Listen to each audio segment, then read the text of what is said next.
look, the biggest returns you're going to get, particularly as an emerging manager, if you're putting in 400K or 2 million or something, the biggest returns you're going to get on the companies you don't need to actually do anything on. Truth. Best founders don't need help.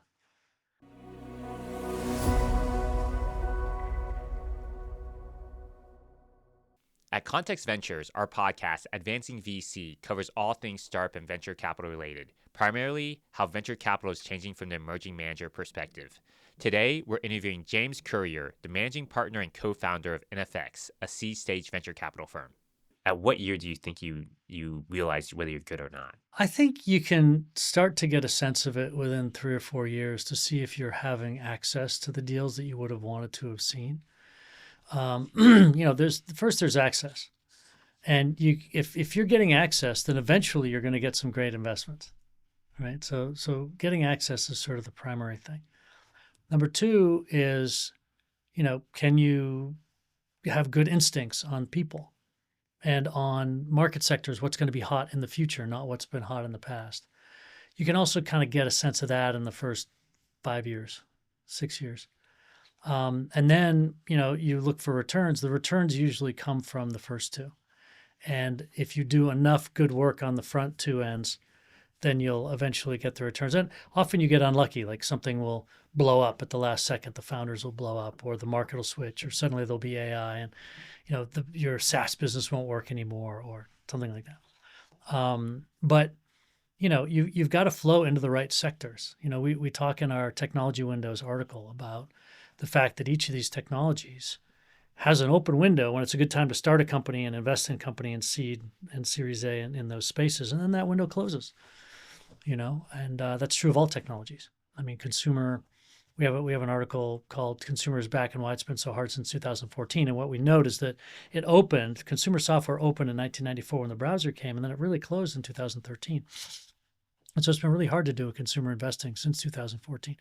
But that's, you've got to keep moving from sector to sector as a venture person so that you can get those big upswings from being early in these technology windows. And if you can see yourself doing that in the first 5, 6, 7 years, and you see yourself having an instinct for it, then you're probably going to be pretty good at it. I heard access, taste, meaning instincts, and then the returns. I didn't hear supporting founders. Yeah. And the reason I want to double click on that is I've been talking to some emerging managers and some other partners at other firms who have said, I'm going to go find a new firm. And I'm like, maybe this could be a good fit for us. And then I always ask, what do you want to do? And they're like, oh, I love looking at deals. And I'm always like, do you like supporting founders? Because once you invest in them, you have to support them. Yeah. And so I'm curious, how does that fit in your model? And is that overrated or underrated? Yeah. No, the biggest returns you're going to get, particularly as an emerging manager, if you're putting in 400K or 2 million or something, the biggest returns you're going to get on the companies you don't need to actually do anything on. Truth. Best founders don't need help. Or they become the best founders because they're in the best sector at the right time, and they just get sucked up into the cumulonimbus cloud of the heat in their paraglider. But either way, most of your biggest returns are going to come from where you didn't help that much, simply because they don't have time for you to spend their time. They're busy. Yes. And that's the first thing. Second thing is supporting your whole portfolio does two things. It limits your losses, and it prepares the groundwork for you to see the next great deal. So it's important for those two reasons. And I always look at supporting in two phases. One is, are you good at just giving them good advice, introducing them to people, giving them different analyses that they might not have seen? And then the second part of supporting is, are you good at the sort of helping out at the board level, like making sure everyone's getting along, making sure that the lawyers and the iBankers, if you're trying to sell the company, but there's a lot of mechanics that have to do with running these businesses that most of the founders aren't aware of because they're only doing it once or twice or 3 times, whereas you might get a chance to do it 10 or 20 or 40 times. And so those are the two phases of supporting. One most people think of as the supporting, but the other half is also equally important. Because at critical moments, you need to be there to help them, don't work with that iBank, work with that one. Don't follow that lawyer. You made a mistake on that. Don't compound it by doing that. Pay the $100,000 fine or whatever and just walk away. You know, those sorts of pieces of advice end up making a big difference if you're experienced at the board level. So, no, supporting is important, but it doesn't affect the returns as much as the finding or getting access to and then picking. Got it. So, what I feel like I'm hearing is it might help somewhat protect your downside and it'll help your upside, but that upside is like 5 to 10 to 15 years out. Yeah. Okay. Yeah. And it's on the next cycle when, that person says it was a joy working with them. Check. You should take their money. Understood. You should make room for them. Yep. We were talking about inefficiency in the market. Yeah. And I've had some LPs call me and be like, hey, I want to do a reference check on another VC. Yeah. Not a lot, just because we've been young, but we've had some. It's been really interesting, the questions they ask. Sure. I'm balancing that with the video that you all released around VC 3.0 and how that video, the main thesis was venture is growing, it's exploding, there's much more access to it, and it feels like it's inefficient, but it's moving towards the efficiency curve. Yeah. What aspects do you think will become even more efficient? I think eventually we're going to have a Bloomberg of private companies. Bloomberg terminal where everyone will see, Bloomberg, look, the bond market wasn't very big until the Bloomberg terminal comes around in 1983. And as soon as we had the terminal, I think the bond market went up by 50x in the US in terms of its overall size. It used to just be the equity stock market, and then it became the bond market and the stock market. And the whole LBO boom of the 80s was a result of the Bloomberg terminal, because it was a new technology that opened up the window for doing these massive LBOs, because you could aggregate the $14 billion you needed to leverage buy out these huge old companies. The same thing will happen, I think, in the private markets. I think we will have increasing sort of transparency and efficiency in who all the companies are to invest in. You already see that. Even 5-6 years ago, you already saw that with Series B and beyond, where there was only really 1,500, 1,800 companies to track. And if you had 40 associates, you could track them pretty well. And every year, about 250 would change out. And you could track that. That was legible. That was manageable. And I just think that when you got into Series A, it just got too big. And now that we have AI, tracking all the good AI companies is becoming possible. And I think 4 or 5 years from now, tracking all the seed companies will be possible. And so I think that's a place where it's going to get much more efficient. And of course, the pricing has already gotten very efficient, right? I mean, it's, what we're seeing in the later stages of venture capital is that almost all those rounds are when the companies come public, it's almost always the case that it's under what the last round was. That's because the market's become over efficient in a way. And so I think we're starting to see that, with seed rounds being more like 25, 30, 35, 40, that's starting to get hyper efficient. Hard to find real alpha at that valuation. This prompts me, and these days I think in terms of AI, like when someone says something, I'm like prompting or I'm going to deep thinking mode. But in 2021, there was a wave of VCs that could like pop up, like ourselves. Yeah. Do you think that with a increasing efficiency or VC 3.0 that there's opportunity for more VCs, or no, this is like the winners are going to get bigger, like we've seen the Andreessens, the I think the Pouch. winners are going to get bigger, and I think there's opportunities for more VCs. I think we have probably, on signal.nfx.com, I think we've already got almost 34,000. And we started with 1,400. And when I was in the industry in 1994, where there was 150 general partners in the United States making a living deploying capital into private tech companies. You would go to the Wall Street Journal, and there would be half a page. Out of 64 pages of the Wall Street Journal, there'd be a half a page called Technology and Media. That's where you'd hear about AOL, Disney, Fox, this thing called Mosaic, which was then the Netscape. That whole industry was on a half a page in 1994, and there's only 150 GPs.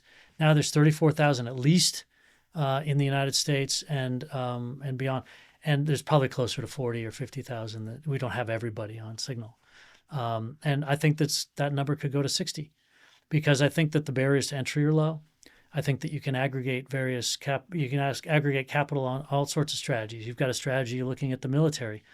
You could go after just women. You could go after just African Americans. You could go after just Wisconsin. Israeli founders. It's just Israeli founders. You could go after just Wisconsin. You could go after just material science. But let's talk about the Bloomberg terminal. Yeah. So the Bloomberg terminal for startups, you said A is pretty much can be captured. Seed might be able to be captured.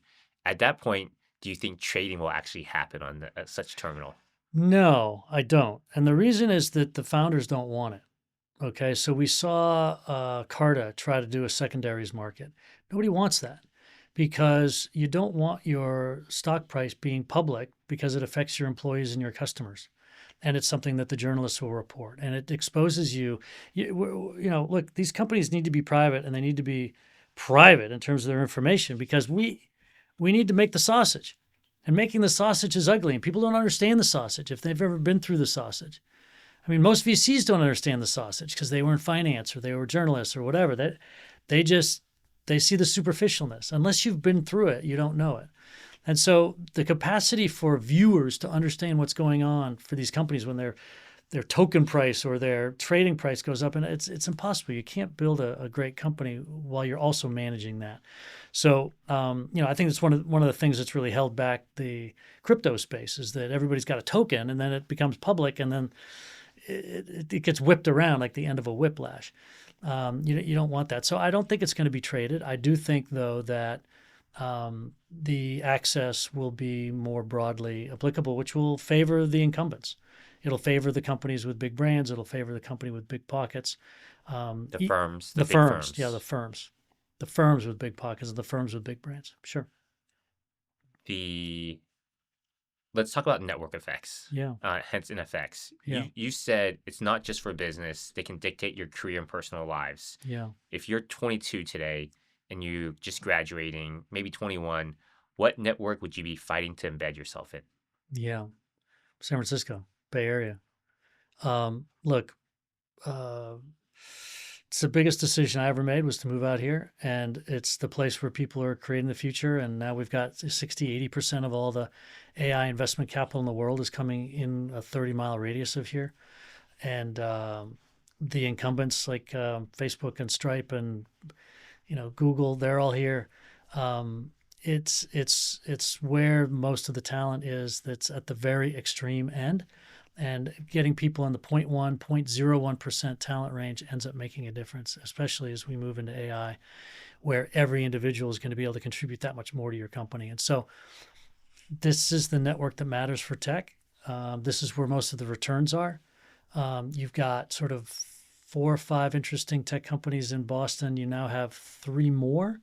The 4 or 5 were from the last 25 years, and then you've got maybe 3 more in the last 4 years, including Blitzy, which we were the first money into. We know the Blitzy founder really well, Brian. Yeah. We backed his first company, Wove. Oh, okay, great. Yeah, great. Army guy. Yeah, right. Yeah, right, yep. Exactly. And yeah, that's right. He was HBS when he met it. And but that's it. That whole city's got like 8 companies in the tech. New York, same thing. I don't know how many hundreds of billions we put in venture capital in New York. It's just been tougher to get big exits out of it. Although, New York is number 2 in terms of the U.S., in terms of ecosystems for that kind of thing. I would also be embedding yourself in new sectors that you're interested in, like space or like defense. Obviously AI is going to, be the thing for the next 25, 30 years. So I would also look at sectors, not only geographies, but sectors. But one of the articles on the NFX website that is our most popular is called Your Life on Network Effects. And that's been read by hundreds of thousands of 22-year-olds. One thing that I feel you all have been consistent and good at is around content, reflections, and how do you think about that as a venture capitalist? Because earlier we talked about those access, taste, returns. Yeah. Nowhere was it supporting founders. Nowhere was it creating content. How do you balance that? Yeah. So our thing about creating content is just something we can't not do. I think we were all founders ourselves multiple times. I think we've started 10 companies that we sold for 10 billion. So we've been out there doing it ourselves. We're practitioners. Running this venture firm is, again, us running a company. We're running the venture firm like a company, and you do B2B marketing and you teach, you share, you put it out for karma. You pay it forward. This is what the Bay Area is built on, not dividing up the pie, right? The East Coast mentality is to divide up the pie. West Coast mentality is to grow the pie. So by giving out our secrets, by giving out our insights, we hope to grow the pie. And we've done that all of our careers, and we just assume it's going to continue when we're running this company too. So We tell our teammates there's enough cake for everyone. The assumption underlying that is that like we're gonna make more cake. yeah, absolutely. The And we love making content. That's why we do it. Totally. Yeah. Let's talk about that answer around San Francisco and Yeah. coming here. Yeah. That aligns with a few things that I've seen on your podcast. One is how in person is everything. You guys are like Yeah. in person, in person, in person. Yeah. But it also feels that it is maybe misaligned or separate from like a 3-person team building a massive company that you all like to talk about. Mm. Do you feel that an in-person 3-person team can have that, especially as you all have been talking about people leveraging agents, Yeah. multiple agents? It feels like, if anything, that should be able to be more distributed. Yeah. No, I don't think so. I think that our analyses of all of our companies and looking at the companies that were remote and the companies that were all together in person, night and day in terms of their performance. Many people were deceived because of Zoom and how stable it became that we could do these things remotely. It's much more difficult to do it remotely. There are some examples. And because people want to live a particular lifestyle, they use that as an excuse to justify that, it can work. But in general, if you want to increase your probability of success, given that there's 1.4 million new startups a year, and there's now 34,000 venture capitalists, this is a huge startup industrial complex. If you got into Hollywood in the 1930s and 40s and 50s, your probability of success was not great, but it was pretty good. But by the 90s, the 2000s, it's nearly impossible. And you have to be in LA. And you have to be in LA. Even if you're in LA, it's nearly impossible. Yes. And the same thing's happening with the startup industrial complex, which started in 1994. And now we're 30 years in, and it's just getting really, really hard. So if you want to increase your probabilities as a founder, you want to do everything you can to do that. And one of them is being in the Bay Area. One of them is being in person. And there's no reason to give yourself an uphill climb being remote. And if you've never been in person, you might not understand it. You might not understand what a big deal it is. But I can't tell you the tens of companies who were remote, who finally, when they got together, just said, James, I can't believe it. You're absolutely right. I had no idea. And if you don't get that, then you're probably not going to be a great founder anyway, because your judgment isn't good. Let's put it that way. So no, being in person is critical because especially in the coming world where you are going to be pivoting your company on a weekly basis. Right now, you have to kind of, 10 years ago, you would pivot your company on sort of an 18-month basis. And now you've got to pivot your company every 3 to 6 months. Then in the future, you're going to be pivoting every month, and then it'll be every week. You've got to be together. You've got to look each other in the eye. You've got to feel the vibes. You've got to, you got to hear the whisperings in the leaves and the trees. And you're only going to do that when you're hearing what's happening in real time. And that's going to be done partly in person, partly in data. But when you're making those changes together, you've got to be together. And the enthusiasm you get by being together, by believing in your teammates, by having them believe in you, that's the spiritual aspect of this. That's the emotional, cognitive aspect of this. It's not a formula. It's going to continue to be about people for the next 20 years, even though we have AI, because we will be driving things. Understood. Let's use that in terms of your framework for evaluating companies. Yeah. So when you evaluate companies, I know you all are very, you quantify things very much so. Yeah. If a team is distributed, do they get negative points? Big time. Interesting. Big time. Okay. And have there been distributed teams that have still yet met your mark? There have been, but I don't know. I'd have to go through and see if there's any of them that have been very successful. I'm not sure there have been. Interesting. And typically what happens is after a while, once they get a little bit of success or they get frustrated, then they eventually move to the same place and they're all together. And that typically either saves the company or lets them exit well or something like that. And now let's tie this to San Francisco. Do you Yeah. find that they have to go to a big city or any city as long as it's in No, person? it's typically San Francisco. Okay, interesting. Um, Because they have to move up to the level of speed. They have to move up to the level of ambition. They have to move up to the level of talent that exists here. And without that, it's very hard to compete. It's a very competitive world now. super competitive. Yeah, for the startups as well as for the VCs. Yes. Yeah, So let's double click this the other way, which is your team. So yeah, you have a team in Palo Alto, you have a yeah, team in Israel. yeah. How do you all make sure that that glue, that the same glue that you believe startups have, you all have? It's very hard. It's very hard. I mean, I come up here 2 days a week to be here in person with the whole team, to be here in the podcast studio, to be just walking up to people, say, "Hey, I got a minute," and then go spend 25 minutes just hanging out, chatting, seeing how their weekend was. Making sure that we're connected. I probably talk to my partner in Israel 5 times a week, and we're probably texting every day, 7 days a week, and then we get together 2 3 times a year, just spend 3 4 days together. It's hard. It's a lot of work. Let's talk about a topic near and dear to my heart, but I also feel it's something that you all essentially also believe in. And feel free to heavily disagree with me. We have a bias, whether it's fair or not, whether there's like quantitative data there to show it or not, for investing in military veteran founders. Yeah, Um, Clearly, everyone in Israel is a military veteran founder. yeah, And then you all are in Blitzy. That's yeah, Brian. yeah. Do you feel like there is something there, or too early to say, or you all just have a it's an unconscious kind of bias that you all have gravitated towards?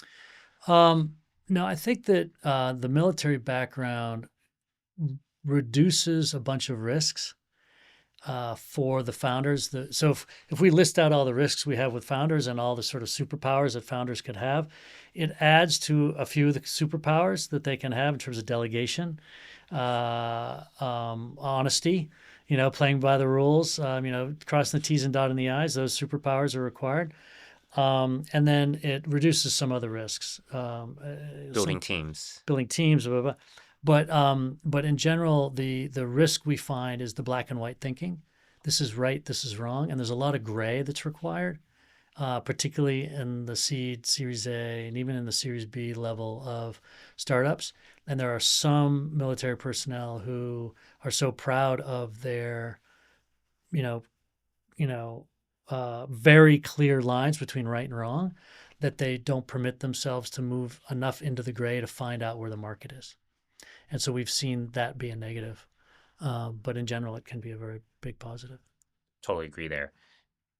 On You had mentioned space and defense. Yeah, And those are areas that lots of veterans play naturally in. sure.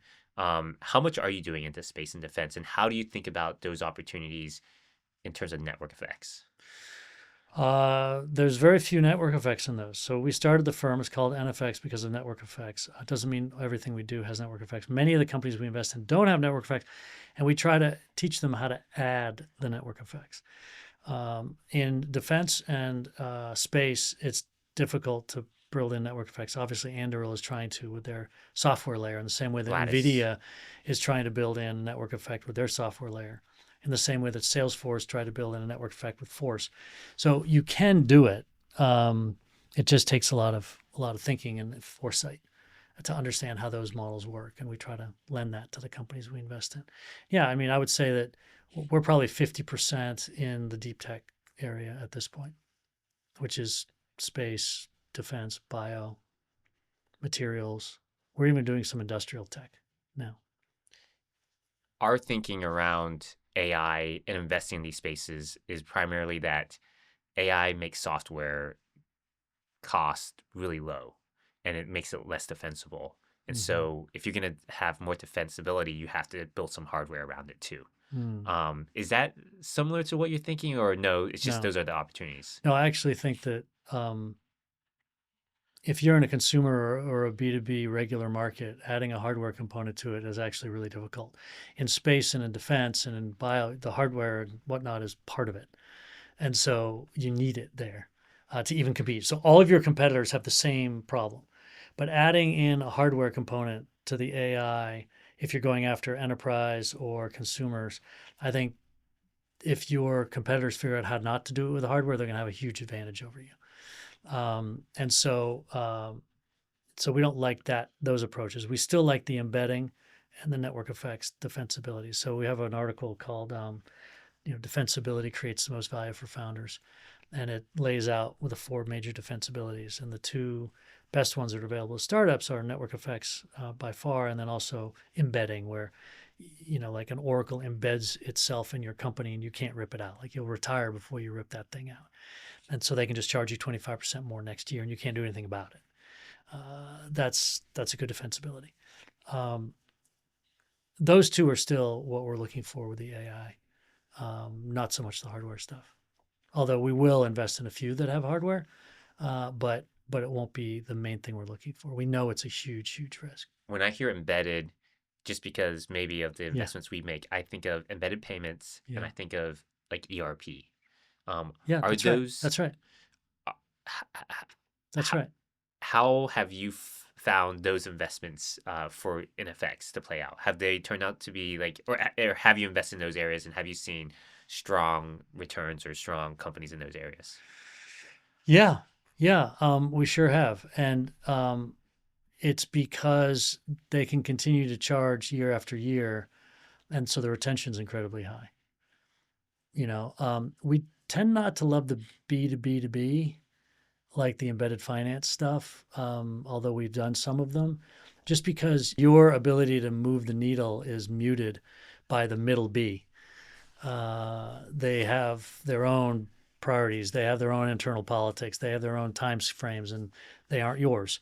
And so it just complicates the go to market and the distribution. You don't control your own destiny as much. B2B to C is also very, very hard. We're in a couple B2B2B, but it's not their only play. They can go straight B2B as opposed to B2B, but B2B2B enables distribution Yeah, for some of them. yeah, Um, yeah. let's talk about founders even more. Um, what's the biggest mistake VCs do when they try to turn a founder into a more corporate person? So, like, let's just say, like, founders going from C to A or A to B. I find the founders that I've invested in at pre-seed seed are very different from the founders that I meet when they're at Series B. Hmm. You think they're the same people or they've been replaced? They haven't been replaced. They're sometimes more jaded. Hmm. Yeah. And I guess like how More like realistic? maybe more realistic. I think actually that's fair. No, look, I think if you're doing a seed stage company, it's an irrational act, right? The probability of success is so incredibly low. I mean, we look at 20,000 companies a year, we invest in 20, 25, right? So that's a little over 0.1%. And of those, 10% of them will do great, 30% of them will do okay, the others will fail. And we're looking at the best of the best. So it's an irrational act. So you have to be naive at the seed stage. You have to have stars in your eyes. And then when you get to Series B, you better be running things much more efficiently and not be making big mistakes. So yeah, you have to evolve. Look, we say there is no corporate transformation without personal transformation. So yeah, people have to change. People have to grow. That's why you do these things. I mean, it's an irrational act to start a seed company if you're thinking about making money out of it. If you're thinking about creating a vehicle for you to change yourself and for you to change the world, and for you to change the lives of your employees and some of your customers, then it's a very rational act because you're going to be able to do that a lot better at a seed stage company than you are at a big corporation where you're constrained. Okay. But it's about making that change in yourself that you're looking for because otherwise it's really not a great idea. If you think you're going to make a ton of money, it's not where it's at. And that's, I think, one of the interesting reasons that you end up with such big companies in the Bay Area is because there has been, and maybe it's changing now, unfortunately, but there has been this feeling here that we're not doing this for the money. And when you get into environments like New York and places where money is the thing, and you're doing business to make money, that's why you don't have as many big outcomes, I think. I think that's the psychology holding people back in that environment. And here people are doing it for the love of the game. They're doing it for the transformation. They're doing it for the product. They're doing it for the data. They're doing it for the wow, let's see what happens. And that's enough. And that I think leads to bigger outcomes. With every question we've asked, it's almost been founder and then investor. I'm going to do that again. How do you think about follow-ons And what's the criteria? I've heard Mike Maples on a podcast say we almost never make that decision. We just see who the lead is, and then if they're a good lead, we'll follow because we think they actually know their business better than like Series A investing better than we know Series A investing. I'm curious, Mm. like, do you have um, probably a quantifiable way you all go about doing this? Yeah, we look at every investment as a brand new investment. So we end up having other members of the team interview the company again. We don't just let the lead sort of decide what we should do. And yeah, we reevaluate every time. Because we're doing the seed and we're usually we're always the lead of the seed. What we end up doing ends up really helping out. So There's so much I want to double click on yeah, because of what you said around personal growth and professional growth yeah, and vision to maybe jadedness to reality. yeah. How do you evaluate the founders, like in terms of their personal growth? Do you find that like they need to just be a bit more buttoned up? They need to be more realistic. They need to play less like aggressive and maybe play safer and make smart decisions. I know I'm throwing a ton of questions out there, but I'm No, curious. you need to, look for follow-on investing. You need to see that they're growing. You need to see that they're attracting the right people to the team, that they're making the business work, that they're being self-reflective. And realizing what they've done poorly and what they need to improve on. And if they're not capable of doing that, then it's unlikely they're going to keep improving. And as a result, the next 6 years won't see enough growth for you to need to invest. So yeah, it's a critical component of the decision is how's the founder doing? We, as a general rule, have no policy around follow-ons. We're just like, in general, you should assume we don't just because we're a small fund. But I feel like because you all can do the follow-ons, is that do your founders feel aggrieved or feel like you're not fully in if you don't do their follow-ons? I think they do feel aggrieved, but I think they understand it, and everybody who invests after us understands it. If we're not, we're just a seed fund, and we're an early stage fund, and that's one of the big advantages of being the first check in is that you're not Andreessen, you're not General Catalyst. Like if Andreessen doesn't follow on for your B, you're in trouble. Whereas when we don't, you're not in trouble. Emerging managers like ourselves go to inefficient places of the market because there's opportunity there. Right. So hence we're at pre-seed. Right. Uh, and I feel like seed had its moment. Yeah. First round, Yeah. you all, Yeah. Floodgate, Yeah. Felicis, we can go on. Yeah. What would make a good pre-seed and like what's you had mentioned access, taste, but do you have a sense for what the pre-seed market looks like and how would you navigate that market? And that's the selfish question because it's the space we're in. No. You navigate it by being the best friend of the next generation of top founders. You're probably close to that age. You're somewhere between 23 and 33. You're in that age group. You're friends with them. People like you. They give you information that is not yet on the internet. And you're in the right geography so that you can physically see people and have serendipity hit you. And you are in the inefficient soup that no one else is willing to put the time into because they've already raised too much capital. Primordial soup of startups. Yeah, And you're hoping that thunder strikes and theirs might be that's right. a thunder lizard. And all you need is one or two. Yeah. Let's talk about the journey of NFX. Yeah. I've heard randomly some, and I should have asked them at that point in time, but they're like, "Oh, your even number funds are the hardest." And I should have asked why, but I was just like, "Okay, that sounds strange." But like, but I've also heard that this is my take that Fund 1 is pre-seed, Fund 2 is seed, Fund 3 is Series A. Like, very few make it to seed, very few make it to Series A, Yeah. and then Fund 4, Series B is like you basically have product market fit. Yeah. Any other analogies there in terms of like how emerging managers or even LPs should be thinking about or founders as they interact with VCs from Fund 1 to Fund 3? That's an okay analogy. I mean, I don't know that I believe that the evens or the odds are harder. I think that it has more to do with the macro environment and it has to do more with what you've invested in and what brand you've built. The past year and a half, if not more, it's been around when there's like VC conversations, always secondaries. Yeah. Um, and there's pressure to do secondaries to get some DPI. Yeah. Um, increasingly, like I've heard GPs and LPs blindly say, "Oh, like when it's like if it's over 10x, just like sell half and keep half, like as a Mm-hmm. heuristic." Mm-hmm. I don't think that's like a good approach. No. But I do think that if it's just like everything dollar cost average, you kind Yeah. of Yeah. should be selling as it goes up. Do you have a like does NFX or you have a kind of philosophy or approach to I that? don't think we would start to look for a secondary sale until we're sort of 60x. I don't Okay. think 10x is a good measure because otherwise it doesn't matter to our fund. Yeah.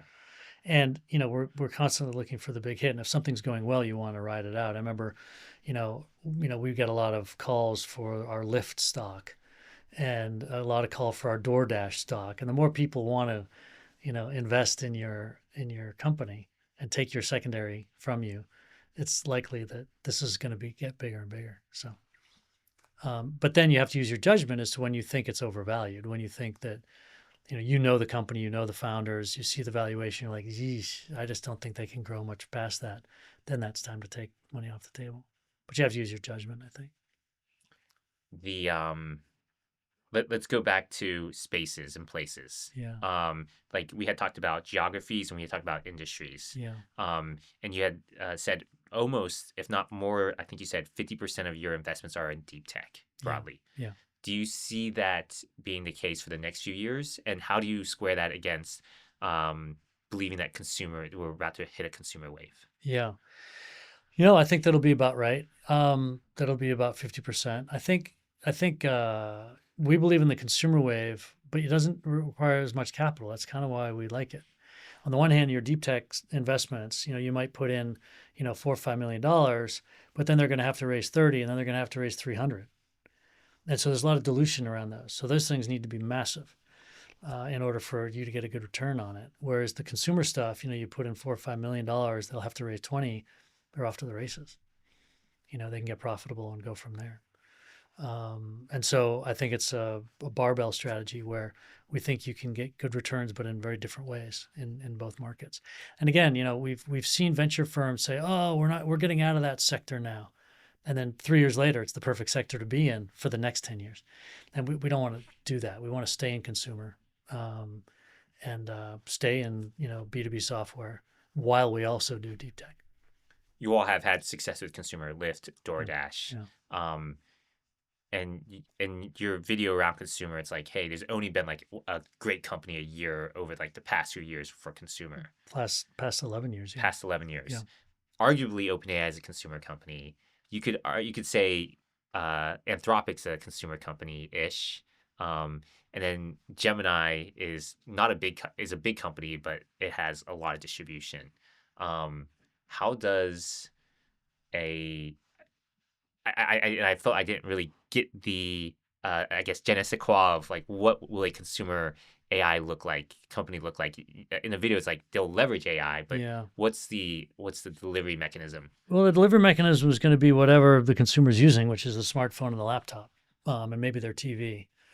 Um, Maybe R-ing, maybe Whoop, something else. maybe, but that's their own hardware device. It's not an open platform, really. And they're not big enough, even if they opened up their platform, for it to matter. I think you got to focus on the big ones. Um, you know, I think that there were foundational technology companies like Starlink and OpenAI that opened up Windows for the consumer. And so they got a lot of consumer revenue, but I wouldn't call those consumer companies per se, because, and I don't think Anthropic is very consumery at all, actually. OpenAI obviously gets most of the revenue in that direction right now. But as soon as Gemini makes it free, then that's going to be difficult. And Gemini's owned by Google, and that's just a public stock anybody can invest in. That's not what we do. And so, I don't think those are consumer companies, but they do have obviously consumer revenue because they opened up some portals for that, which is great. And but I think the consumer interfaces are going to come through the devices people are already using, and they might, a lot of stuff might start coming through the earbuds, actually, through the iPod, the earpods. So, And it's going to be the same stuff that the consumers always need, right? Which is more efficiency, buying cheaper, buying safer, connecting with friends, progressing emotionally, psychologically, spiritually, staying in touch with people that are important to them, discovering new people that are important to them, discovering new jobs, like all the same stuff. It's just going to be reinvented in the age of AI. And I think we're just getting to the point where we're going to start seeing some of these applications really break out. It's taken a long time. It's been 3 years, and it's taken longer than I thought. It took 3.5, 4 years for us to get Lyft and Uber off of the platforms, off the mobile platforms. It's taken a little bit longer with AI. Let's double click on that. Yeah, And that is everyone's conversation nationally, but definitely in San Francisco, the AI hype cycle. yeah, There is a hype cycle. There sure, is a defense hype cycle. yeah.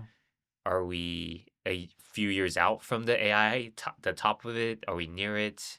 Are we have we just actually crested it? We just didn't even realize. Oh no, I think we're years away from the peak of it. I think it's just the amount people are just beginning to learn what to do with it. It was like, yeah, I don't think we're going to have a crash like we did in 99, 2000. No way. So that's for AI. How about defense? Defense, it's hard for me to know because there are war cycles that continue to drive defense. I mean, we've seen such a sea change in how war is going to be conducted with what Ukraine has done with Russia. And there's a new war paradigm. And that opens up, it's almost like getting the browser. Like we now have drones. It's a whole different way of thinking about war. And so I think that's going to take us 20, 25 years to digest what that means. While AI is coming on to help those drones manage themselves. I mean, it's so no, I don't think we're even near. I think we're just at the beginning of the defense stuff. Wow. Yeah. Um, Fortunately or unfortunately, totally. right? I mean, Yes. we're going to have greater and greater needs of it because as the cost of attacking someone goes down, you're going to have more and more groups will be able to afford an attack, which means you're going to have more and more groups that are going to need a defense. And so I don't think we get a safer world in the case when it's cheaper. There's a defense tech investor that's done very well that said that the next school attack won't be some kid walking in; it'll be the kid taking a drone to the school, Yeah. which is scary and sad. Yeah. Um, and it's also somewhat of a personal question because when people talk to me, they assume we're defense tech. I'm like, Yeah. no, like Yeah. we Yeah. like veterans are our Yeah. wedge, but like Yeah. defense tech Yeah. is merely just one of what we do. Um, Amongst the network effects, which one do you think is currently the most undervalued by VCs? And which one might be the most brittle one? The most brittle one by far is the data. Everyone says data this, data network effect. We're going to get the data loop feedback and that we're going to have our product's going to be better. No one can catch us. I'm like, this is not true. If you go to Google and just type in data network effects, the top article is our article and it explains why data network effects are brittle. It's not brittle. It's just that they asymptote really quickly. And people can steal your data. People can synthesize your data. People can cobble together other data sets. People can claim they have the same efficacy and sell into the same B2B client. There's a lot of reasons why data network effects aren't as great as everyone says. There are data network effects, but they're far fewer than everybody thinks.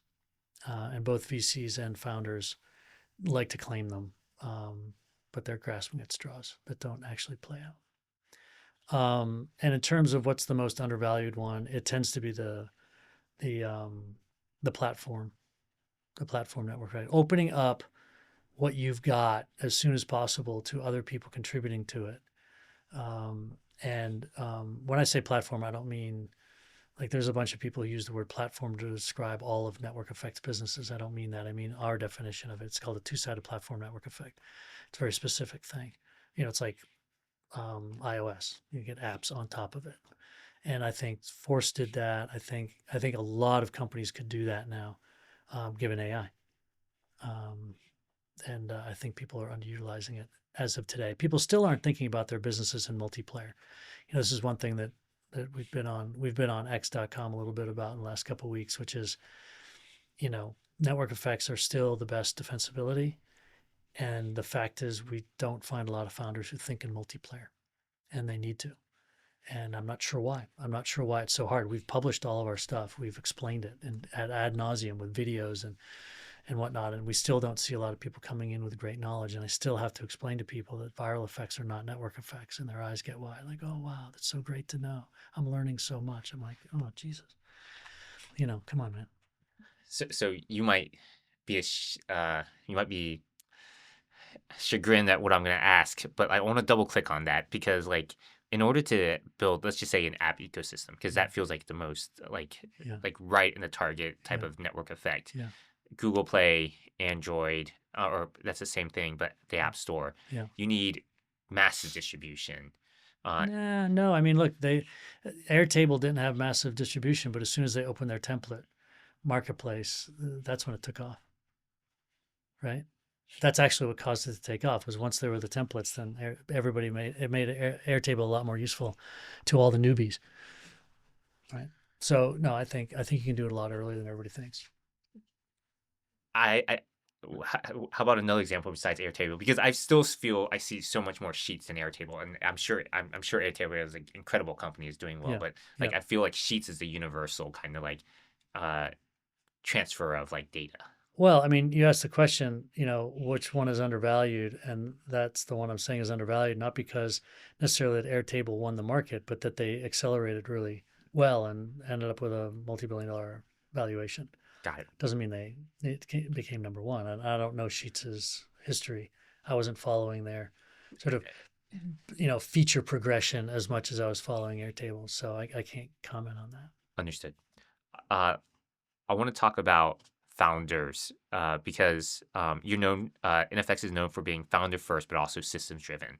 Um, and so, in terms of your evaluation of teams and founders, how much do you weigh it on their ability to have network effects, their ability to be in person versus the strength of founders? And in your videos where you talk about the future of AI, you're like, it's still the founder world. The founders are the ones who are gonna Yeah, have these insights. yeah. How much do you weight or underweight founders? Oh, I think look, it's two things really. It's we weight founders 100%, meaning the founders have to be, utterly fantastic for us to invest. They also have to be in what we call a fertile soil. Right? We don't want to invest in founders who are going to beat their heads against the wall because they have a certain passion for a market that just isn't going to move. And if that's the journey they want to go on and that's the transformation they're looking for, that's great. It's just not going to be with our capital. So we need both. We need both the founder, and if the founder isn't 100%, then we won't invest at all. And then so the two have to combine. Right? It's that simple. And then we have a whole lot of other things we look at, like are they in person or where are they located, and what's their approach to the market, and there's other factors that play into it as well. But no, you can't invest in a founder unless you think that they're the one. Let's maybe to double click on that, talk about Blitzy Yeah, because they raised a large yeah, round. They're going after a very competitive yeah, space, but it's a very, very big space. yeah, Can you talk about how you met them and that company's progression? yeah. So we have NFX fellows on campus at MIT and at Harvard and at Berkeley and at Stanford, and we met Blitzy through them. They go around and help us meet those companies, and they apply to a thing we call FAST, which is founder friendly, application driven, whatever. We call it FAST, and we give out 100K checks and 250K checks to uncapped convertibles to help get these companies going, and that's the process that we met Blitzy through. And their progress has, they were going into a very competitive space, but the founder seemed to have a military approach. He said, "Look, I'm going to go after the military customers first. I'm from the military, and I've got that channel as sort of a superpower for me." And that made tons of sense to us. So we gave him his first checks, and we're in there from the beginning. And how many of these fast checks do you do? We'll probably write, I don't know, 10 a year. This it almost sounds like a pre-seed strategy. It's a pre-seed strategy. Yep. Do you think, given the success of Blitzy, you're gonna double, triple down on that? Oh yeah. No, we've been double, triple down on it for 4 or 5 years now. No, it's great. It's great. I mean, these are, the challenge we have in these environments is that the founders are usually very good. So it's hard. Like I said, you got to get the founder and the right fertile soil. It's hard to find the two together. When you go to these environments, most of the teams are very good. The problem is that they're working on bad ideas and they aren't in an environment which helps them come up with good ideas. And to connect it in San Francisco, they'll get faster feedback loops. They'll understand. They'll pivot faster, and they'll get better. I just don't think that universities are teaching how to come up with good ideas very well. Fair. They're I would agree. They're teaching lean startup. They're teaching, other things that are about what happens after you've already started. And you have to make good grades, and you have to focus on your classes. Yeah. Which Yeah. take time. Yep.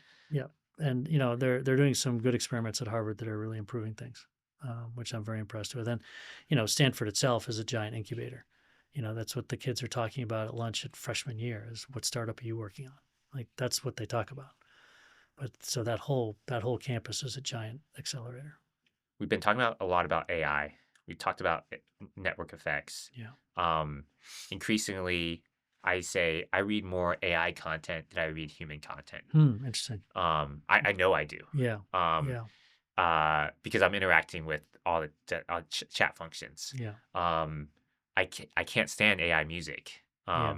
But I'll probably one day start listening to it and not even realize it. Sure. But what I'm trying to get at is AI software and AI bots. Yeah. Because there's plays around, just driving around in San Francisco, you see advertising like these AI bots. Like, do you think there's going to be AI marketplaces? And how are you thinking about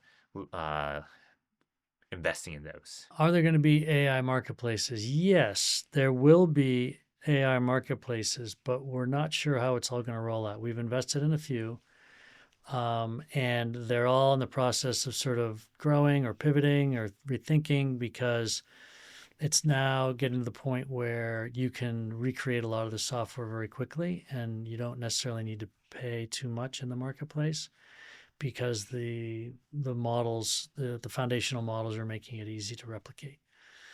So, but if you could embed your marketplace into a certain function, then that might be more defensible. But it's all evolving very quickly. Okay. There's some rapid fire questions we're gonna end this with. What's a belief you've held for 10 years about startups that you've recently realized might be wrong? Basically, what happened in Hollywood was that what happens is that we've now entered a new phase with startups as the startup industrial complex gets bigger. The great founders are much more legible to everybody. When we had the browser first come out, there was very few startups, very few VCs. But now that we've had the browser for 30 years, there's a lot more data on what makes a great founder, and both in personality and how much trauma they had as a kid, or how disagreeable they are, or where they're located, or where they went to school, or which division of the Israeli Defense Forces they were in, et cetera, et cetera. So we've been able to see the patterns over 30 years, and so everything's becoming much more legible. And so in the past, we noticed that if you were a first-time founder, your probability of success was like 22%. If you're a second-time founder, your probability of success was like 26%, 28%. It was more, but it certainly wasn't worth the premium that many investors were paying. And so we tended to focus on the first-time founders, the diamonds in the rough, if you will. And now what's happened is a lot of people are coming at it a second time because the cycles are so fast, and it's much more legible. And so what we're learning now is that, if you look at the big successful AI companies, many of them never did seeds. They went straight to A or B, 100 million, 50 million, 200 million first rounds. And so I think the game has changed in that way. The startup industrial complex is an interesting term because when you say it, I think of the MIC, the military industrial complex. Yeah, right. And I think about Eisenhower giving a warning that, hey, the MIC is too powerful. Yeah. It can actually, affect how we think about war, when we do war. Yeah. And if we extend the SIC, the startup industrial complex, even more, definitely VCs and startups have a lot of policy say these days. Yeah. Uh, can you talk about maybe the cons of a SIC? Yeah, I mean the cons are that for the founders, it's becoming much more efficient. And so what it means is that you're going to come up with an idea and six companies will copy you, or they'll have the same idea at the same time, and they'll also get funded. So finding open space is becoming more and more difficult for the founder. Number two, the bars of what you need to hit just keep going up and up, right? So 4 years ago, if you were growing at 3x a year, it was pretty good. Now, if you're not growing at 10x a year, you're not even on the field. Number one. Number two, 5 years ago, you could have raised $10 million. It was cool. Now, if you haven't raised 35, you're not on the field. And so you think you're doing well, but the goalposts are actually moving because the whole system is moving faster and faster and further away from you. And for the VC, the challenge is that it's harder to get returns because there's so many VCs and the prices on the startups are going up. And in terms of the country, I don't think we see problems like we would with the military industrial complex yet.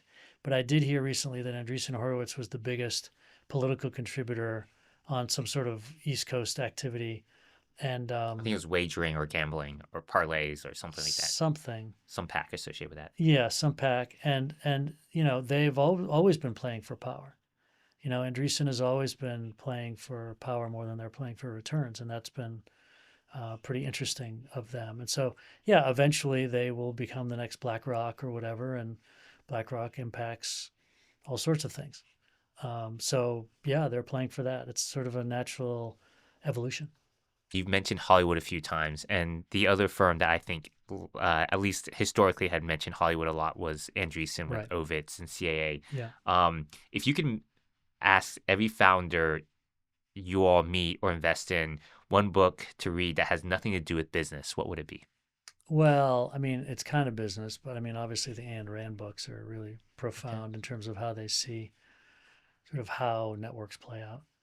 Um, I there's a book that I really enjoyed called Linked by a guy named Barabasi, who's out of Northeastern, and it's a 2001 2003 book that again analyzes networks and how they work. Like he does this wonderful analysis. He and a grad student did analysis of how value is created in the art market. I guess that's business also, but uh, and he noticed that the value of a piece of art could be directly linked to which uh, which salon they first displayed in and what the next one and the next one was. And you can actually track the 500 salons that matter or the art galleries that matter and then see what the paths were. And then the prices of each of those pieces of art were directly correlated to the path they took through these galleries. And so it was actually getting into the right gallery, which was the key thing, not the art itself, obviously, because most art is in the So, eye of the beholder at this point. so if we analogize this to our industry, is a gallery or salon a venture firm or is it a market? It's a venture firm. Okay, Yeah. interesting. Yeah. So they're signifiers of taste. Yeah. When I look at or my read on art is that um, the well-known and fantastically like art pieces that sell well are ones where at the time the artists were paupers, like they were Yeah. kind of undiscovered. Um, what's a dangerous piece of advice that's currently being given to C-stage founders in this market? One of the horrible pieces of advice is to look at venture debt. You don't want to take venture debt.